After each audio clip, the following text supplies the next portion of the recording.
you see light bulbs go off in these guys' heads. They're like, oh, they take the DISC profile, which is your communication style. It's a kind of like Myers-Briggs, but specifically for communication. And we talk at length about that, and they start to think about, oh, that's why I can't stand that one guy in my crew. Or I tell him a million times, this is what needs to be done, but it doesn't get done because he's communicating from this style. I'm his opposite. So maybe if I change how I word things a little bit, or, how I can improve my communication. Sure.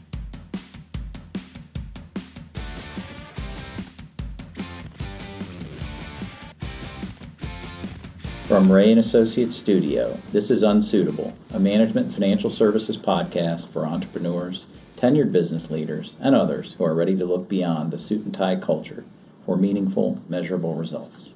I'm Doug Hauser. Your business is part of a larger economic ecosystem, and as such, you undoubtedly share several key commonalities with others in your industry: specialization and even geography. Because of these shared traits, whether you know it or not, help, insight, and professional expertise is never really hard to find as long as you know where to look. There are more than 90,000 trade and professional associations in the United States, and each one is committed to helping like-minded companies and professionals grow their professional network, learn valuable skills, and drive sustainable growth. As the executive director of the Builders Exchange of Central Ohio, Mary Tebeau has seen the value of trade associations firsthand. Today, she joins us to talk about what her organization is doing while diving into the overall value professional associations can bring to the table. Welcome, Mary. Thank you, Doug. Thanks for having me. Good to see you again, as always. Good to see you as well. Yeah. So you've had a long and varied career with a number of trade associations in the primarily in the construction segment. So talk to me a little bit about what you've learned over the years. Yeah. So I've been in construction association management for over 20 years. Wow. Was that ever a career that I thought I would get into? No. Association management is not something that you think of, but what drove me to it was learning about an industry, construction, and being able to help the contractors be better contractors. And so that's really what we do, and that's what driven me for the last 20 years. Right. One of the things that I personally admire about your organization, the Builders Exchange, is that you have such a varied approach in terms of providing that help. In so many organizations that I'm aware of, it's only one facet of their business. And I've always been very much an admirer of how the BX goes about all facets of a client's business. We exist to help members who are construction companies, commercial construction companies, to meet, learn, and grow. So we want our members to be the best of the best. And so through that, we offer a variety of programs, networking options, educational opportunities.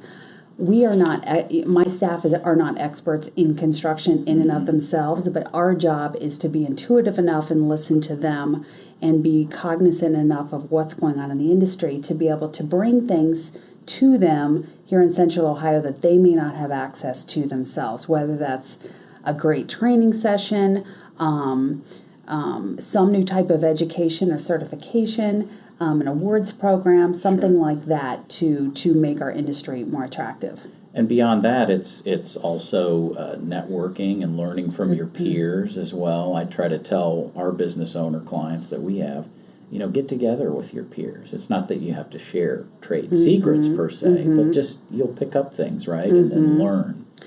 One of the things that's unique about the Builders Exchange is that we are not actively engaged in government affairs, lobbying and legislation, so we represent all aspects of the commercial construction industry, whether they are general contractors, subcontractors, specialty contractors, associate members like accounting, law firms, anyone who does work or somehow works in the construction industry. There are different trade associations that represent the general contractors or that represent union or represent non-union companies, but we represent the broad breadth and scope of all the companies. Yeah. So that's something unique about us when we approach a program, whatever it is, that we're able to help everyone in their different facets. So when those different members come to our meetings and come to our classes, that kind of thing,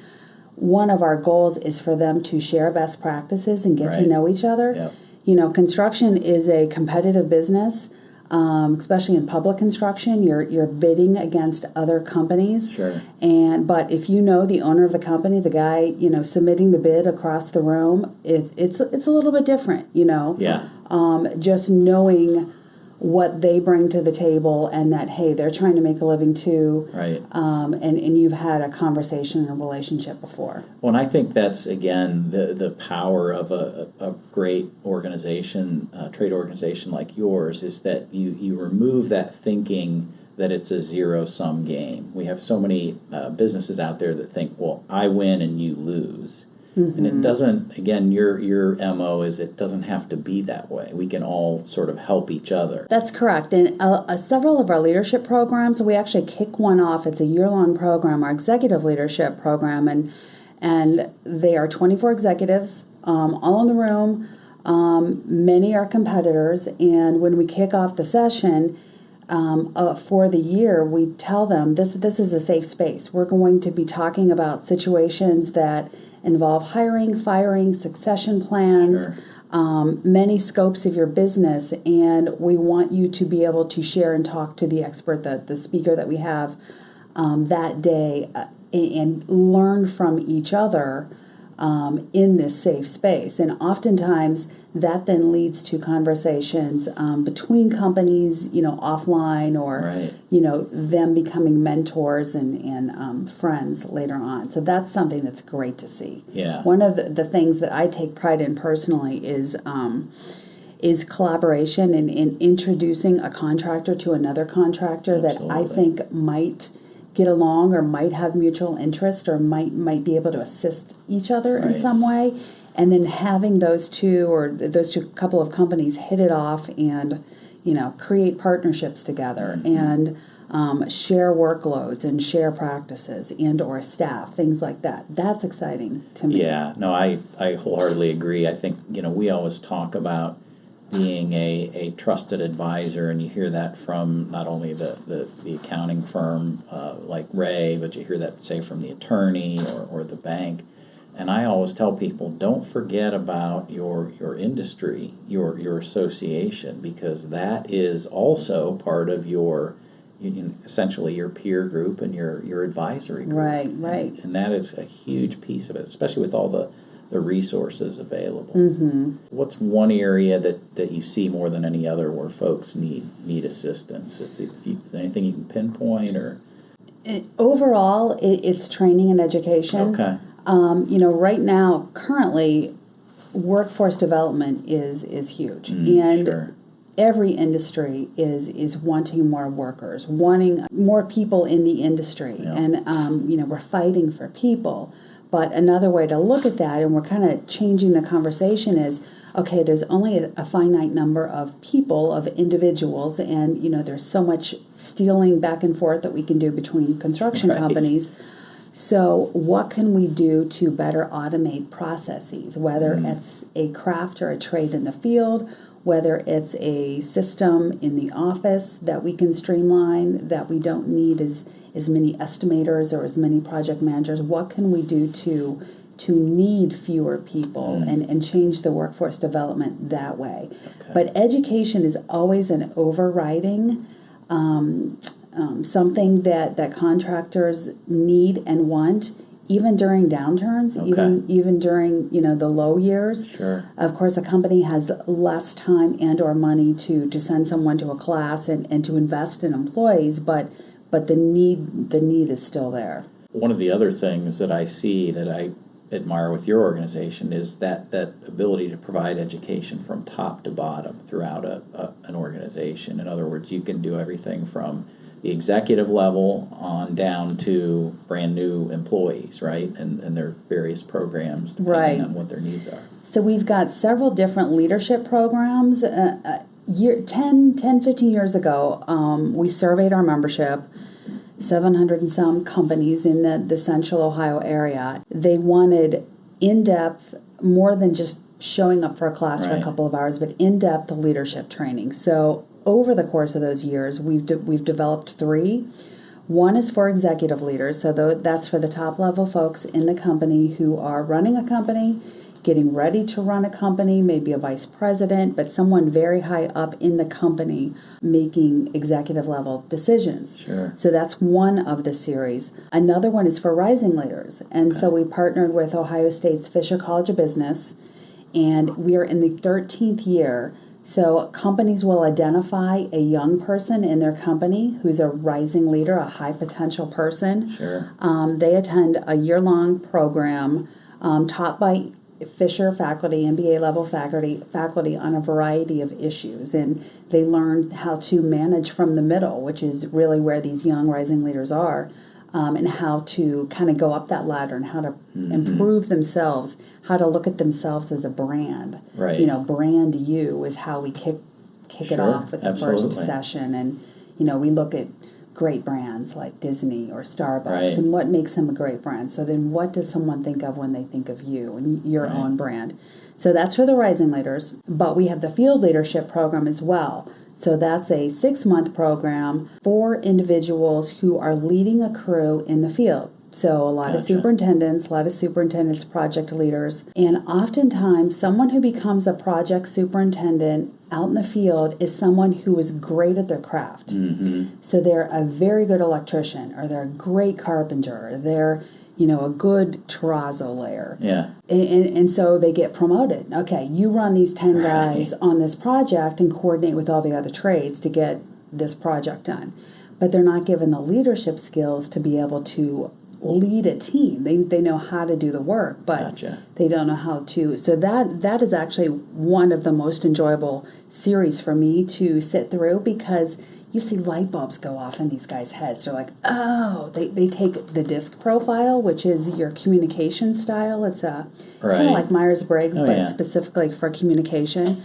And we talk at length about that, and they start to think about, oh, that's why I can't stand that one guy in my crew. Or I tell him a million times, this is what needs to be done, but it doesn't get done because he's communicating from this style. I'm his opposite. So maybe if I change how I word things a little bit, or, how I can improve my communication. Sure. So that field leadership series is our newest series, but one that I just love because I see the biggest change from start to finish with the individuals that complete that class. Interesting. Yeah, that's awesome. So you feel like you're really adding value for those people. Right. And ultimately, hopefully, their projects are going better. Yeah, absolutely. And projects getting built. And beyond that, you can do, you have individual class topics and sessions such as pertinent HR issues, things like that maybe aren't directly involved with doing the job per se, but still as an owner of a business, you need to be aware of these things, right? Right.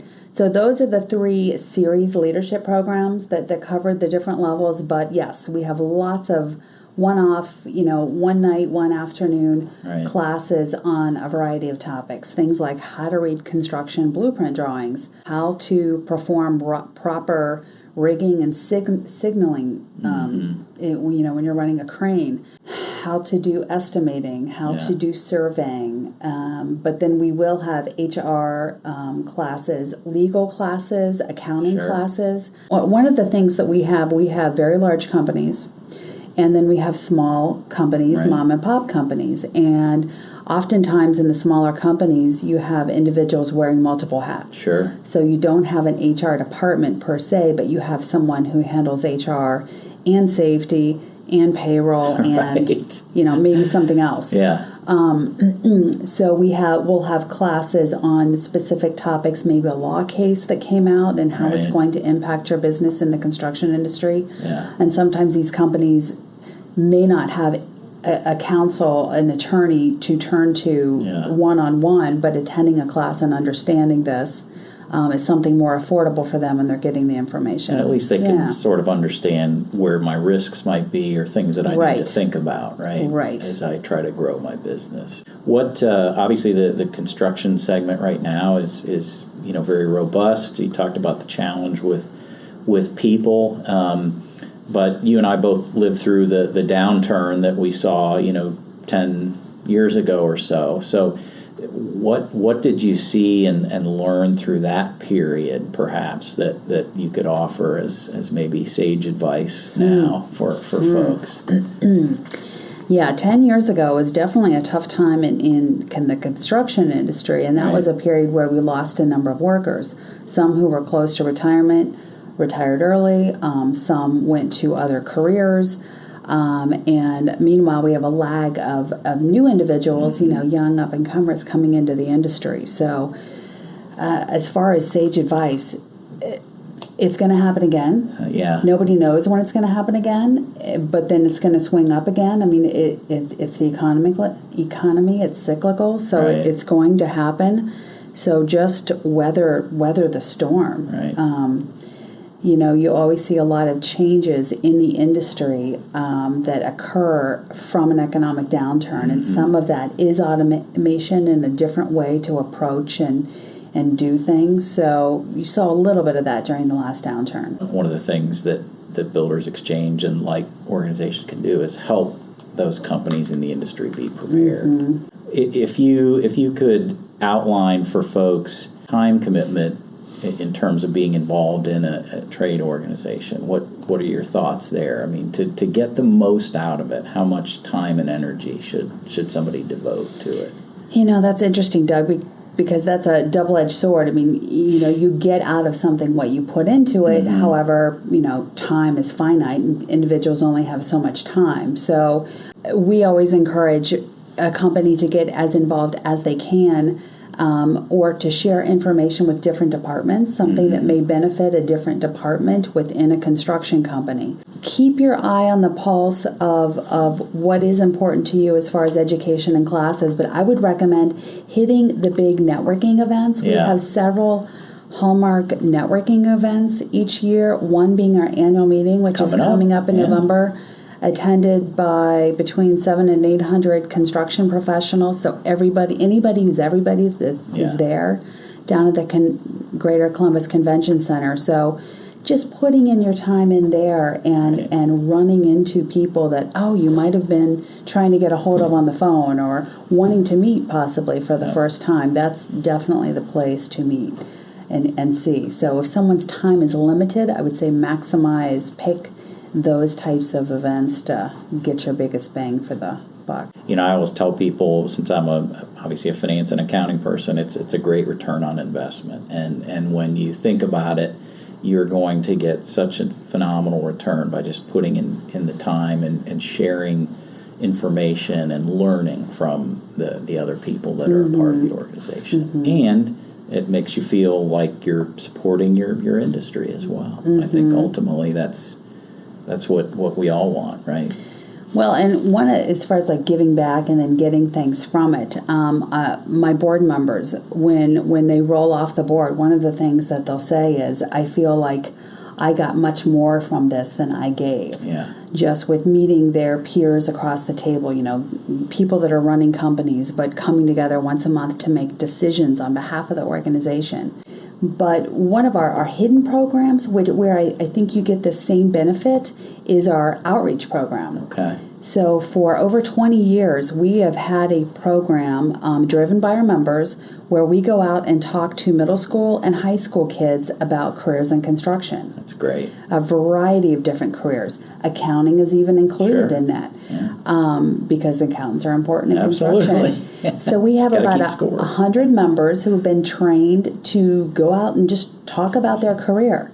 And we send a notice out to the middle school and high schools. They know us now. We've been around doing this for quite a while. And they'll book a day or half day, and then we will send a notice out to them, who wants to speak at this school or that school. And we provide a short video, 7 minutes, a matching game where they match all the different careers that are involved in construction. And then we give out prizes because they always like something to take away, backpacks and pens and things like that, something with our website to encourage them to check it out. And one of my favorite things, so we also have a foundation. Where we give out scholarships to students pursuing construction-related degrees, 2-year or 4-year. Last year we gave out over $110,000. one of the students who applied, and I'm reading his application, he said, I remember a couple years ago in high school, some guy came in and talked about construction, and it was the outreach program. Wow. And I thought, this is what I want to do for a living. Yeah. I thought, oh, this That is is awesome. great. You know, because the hard part for us in the outreach program is we can't measure how many students we talk to, how many end up in the trades, because we don't have access to that data, Right. and can't follow the students, they're minors. But hearing that in a scholarship, and that he was a construction science management major at Ohio State, That's that he's fantastic. pursuing what he wants to do. Yeah. So That's great. it is making a difference. Yeah. And that's a way for someone to share their career path with young kids and get questions that are always interesting, you know, Yeah. if you've ever heard kids' questions. And it Oh, kind yeah. of is a reminder to our member who's volunteering, oh, this is why I got into this. Right. And oh, this is fun. And hopefully I can encourage some other people to get into it too. we want to encourage business owners out there to think beyond, you know, again, your normal trusted advisors, such as your accountant and banker and attorney and surety provider and all that, and include your trade organization in that, because you really are helping grow not only their business but the industry as a whole. So one personal question I got to ask you: have you been back to Philadelphia at all recently? I We both have some have. Philadelphia connections. So. Yeah, we went back. Actually, I went back in July for the Okay. Rolling Stones concert. Nice. The rescheduled Rolling Stones concert, if Fantastic. you remember. Yeah. Good show. It was a great show. It Good. started raining, and they changed it and broke into what is it? Born in a Crossfire Hurricane, Jump and Jack Flash. Okay. Nice. Yeah. Nice. They broke into that song. Very so good. just as the rain came down. So yes, it was good. Outdoors at the Eagle Stadium. There you go. Did you hit up Monks when you were there, or no? I did not hit up Monks. Okay. No. Next Didn't time. have time. That was a rescheduled trip, so that was a quick in and out for me. Well, Next time. Thanks for joining us, Mary. Really Thank you. appreciate it. If you want more business tips and insight, or to hear previous episodes of Unsuitable, visit our podcast page at www.raycpa.com/podcast. Thanks for listening to this week's show. You can subscribe to Unsuitable on iTunes or wherever you like to get your podcasts, including YouTube. And while you're there, leave us a review. I'm Doug Hauser. Join us next week for another Unsuitable interview from an industry professional.